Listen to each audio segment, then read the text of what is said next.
Hi everyone, I'm Rincey and this is Rincey Reads. So today I'm here to talk about Slow Dance by Rainbow Rowell. This is her latest adult contemporary kind of romance book, I would say. I'm someone who has read a decent amount of Rainbow Rowell. I haven't read everything that she's written, but I've read Eleanor Park, Fangirl, Attachments, and Landline. I think those are the ones that I've read. And I generally tend to favor her adult contemporary books more than her young adult stuff. So I was, kind of excited to see what would come of this one. So in this story, you are mainly following these two characters named Shiloh and Carrie. They were really good friends when they were growing up together in high school. The story begins with Shiloh attending the wedding of the third best friend of their friend group from high school. But Shiloh at this point is in her 30s.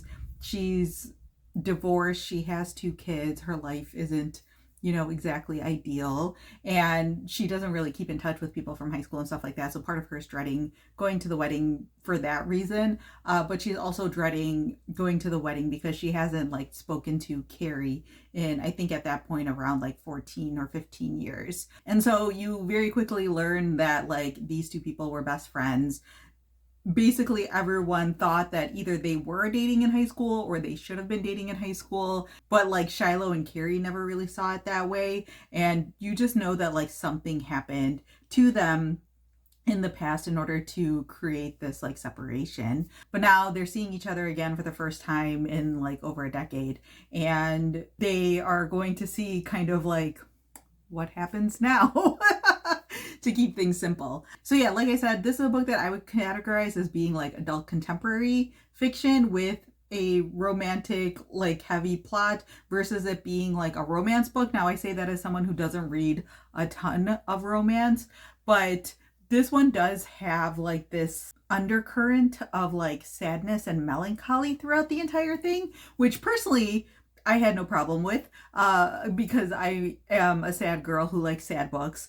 But I feel if you go into this wanting a very lighthearted romance book, this is not going to be for you. This book jumps around in time a lot, and you as the reader get to learn a lot about both Shiloh and Carrie and their relationship over the years. And so you see them at all different ages, all different points in their relationship, as you as the reader slowly learn a lot about what led to them not speaking to each other for a long time and all this stuff. And there's a lot of really great discussions in here, in my opinion, about just class and the realities of life.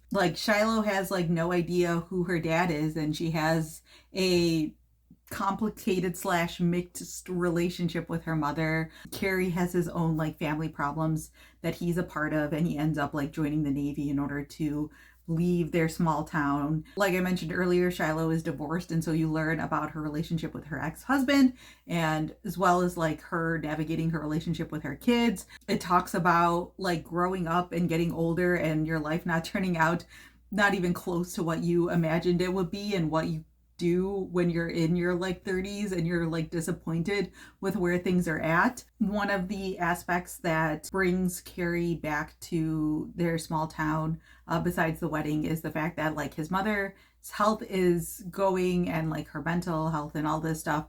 And so dealing with that situation is also part of the story as well. And yeah, I just found that this book was just a really great reflection of this very specific part of adulthood that I don't see reflected a whole lot in novels. I'm sure that Rainbow Rowell is processing some of that herself, but I just found it to be a really accurate portrayal of some of those aspects of adulthood that people can experience. To me personally, this book felt like a slow burn. It's not quite a friends to lovers sort of relationship, which yes, that is a part of the whole thing. But I saw someone else say this where they were this whole book really feels like a slow dance, and it's partially a slow dance into these characters figuring out what they want that relationship to be, but it's also a slow dance of these people just figuring out what they want their lives to look like. There's a lot of discussions in here about the way that as a teen, especially, like I feel like you have a lot of ideas and ideals about what adulthood would look like, and specifically like your own life path will look like. And there is this like almost reckoning that you have to do when you become an adult, and you realize like either why those things aren't realistic, or just like life happens and paths change, and like having to reconcile your current life with the one that you always like dreamed of, or you thought you would be in, or whatever those things are. I will say that this book also felt like a bit of a slow dance in order for me to like really enjoy it. At the beginning of the book, I honestly found Shiloh mainly to be like a really frustrating character. And I say Shiloh mainly because everything's basically told from Shiloh's point of view. And so you see her character flaws in like full effect. Like it's genuinely frustrating sometimes to see her either shutting down emotionally, or just like not wanting to deal with things emotionally and stuff like that. Like one of the things that I know I've heard a lot of other people talk about with romance books is that like all of these problems would be solved if the two main characters just had like a simple and honest conversation. And that honestly feels like the case with this book as well. There are a lot of assumptions made by characters throughout this book that shape how things move forward in time.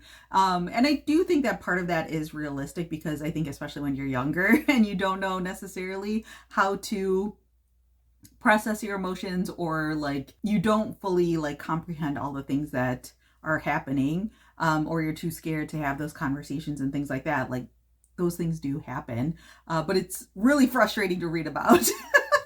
And this is a book that like comes in around like 400 pages. So this is not like a short book by any means either. So there's a lot of that I feel like that happens, or at least a lot of time that is spent with like these two characters having some sort of conflict that they are just unwilling to discuss or address, that creates this tension that's just like, oh my God, just deal with it. But overall, I found the book to be satisfying. I do feel like it comes a point towards maybe like the halfway point of this book, or maybe a little bit before, maybe a third of the way through the book, where I feel like the book really hits its stride, and like you know enough about the characters, and you get into like this nice rhythm, and you see some progress being made and stuff like that, that like, at least for me personally, I really fell into wanting to know how things were going to resolve. Because like the way this book is structured, like I said, I think of it more of an adult contemporary. And so I didn't know how things were going to turn out for these characters. I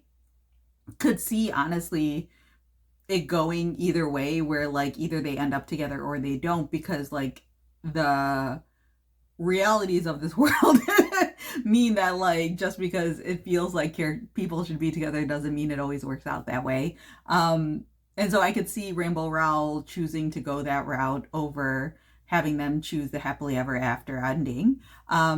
And I think that there's like a lot of complications with both of their lives, with both of them being in their 30s. You know, they discuss the complications of the fact that like Shiloh has 2 kids, and what does that mean, and what does that look like with another person coming into the picture now. And yeah, like it's just one of those books that feels like it's dealing with a very real part of adult relationships that you don't see very often, which I think is the reason why I like Rainbow Rowell's adult contemporary books a whole lot.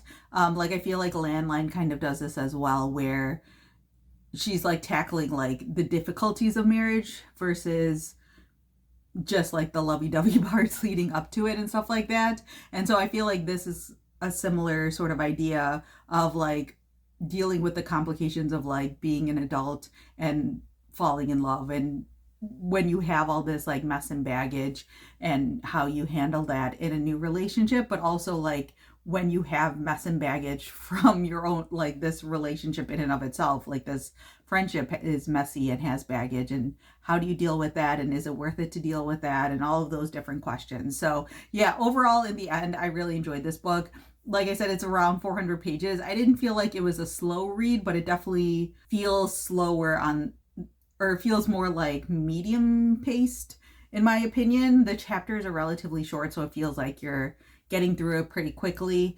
And since it jumps around in time a lot, you get like all these like basically little snapshots of chapters, which makes everything kind of keep moving and keeps the pace going and stuff like that. But yeah, I thought it was really unique. I thought it was well done. I think that if you're someone who's read Rainbow Rowell before, this is one worth picking up. And I think that if you're someone who doesn't necessarily love romance books, but enjoys adult contemporary books, then this one might be one that you will enjoy. So yeah, that's everything that I have for you this week. Let me know down in the comments below if you have read this book and what your thoughts were on it. Or if you have any questions, feel free to leave that down in the comment section as well. So yeah, that's all I have for now, and thanks for watching.